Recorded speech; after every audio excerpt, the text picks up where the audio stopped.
They're ideologues. It's fine to have a philosophy, progressive or conservative. If you have a philosophy, it means by definition you're turned a certain way, but you still want to have evidence. You want to hear arguments. You want to search for the truth. You know you don't know everything. You know you might be wrong. That's the way America's supposed to work. But if you're an ideologue, you got all the answers. So evidence is irrelevant, and argument is a waste of time. You govern by attack and assertion, right? That's the way they govern. You got it. And the problem is, if all you care about is helping the special interests and concentrating wealth and power, and you make decisions by ideology, you get bad decisions, bad policy, abuse of power, and more inequality. We got it all. And that's why there's so many Republicans and independents supporting Democrats this year. It's an enormous responsibility. And we have to, if we do win, we've got to follow the golden rule. We can't treat them the way they treated us. We got to treat them the way we wish they had treated us. We've got to sit down and work together and reach out to everybody. But you know, I can see it in example after example. The budget's just one example. They said we're ideological. We know that, you know, deficits aren't, we can reverse arithmetic. They fought arithmetic and arithmetic won. The same thing happened in Iraq. Well, we'll get rid of Saddam and there won't be a problem in the world, ignoring the entire history of the country and all the various forces at work, and the problems have been swallowed alive.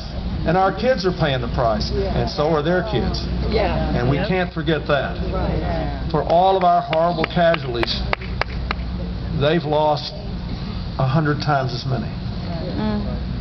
And there was a book that was written a few months ago. Well, you've all heard about Bob Woodward's book. He calls it State of Denial. Well, you know, denial is a good thing for an ideologue. You can't get along without it because you've already got all the answers. When I was a kid, the first thing I was told is you find yourself in a hole, quit digging. If you're an ideologue, you just look up and say, hand me a bigger shovel. And that's what they keep doing. That's what stay the course is. Hand me a bigger shovel. Hand me a bigger shovel. Well, anyway, there's another book that was written a little before that called The 1% Doctrine, which describes what these ideologues in the White House and the Defense Department and all, what they say about the rest of us. And they refer to people like me and good Republicans like Colin Powell and Admiral Scowcroft, the first President Bush's security advisor, as lesser political mortals because we are unfortunately trapped in the reality-based world. Not exactly, that's what it said. That you know, we could have been so much greater than we were if only we had understood that America is an empire with the power to change reality. That's what they believe. Well, I wrote about this. Like I said, I grew up in an alcoholic home. I spent my whole childhood trying to get into the reality-based world. I like it here.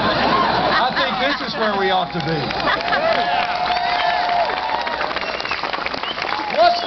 Suppose you decided that you agree with him and we ought to have a clean, independent energy future, and you want this congressional district to lead the way.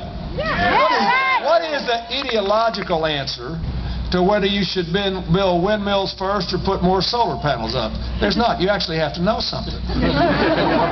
Suppose you were going to try to follow the lead of Denmark and grow the economy in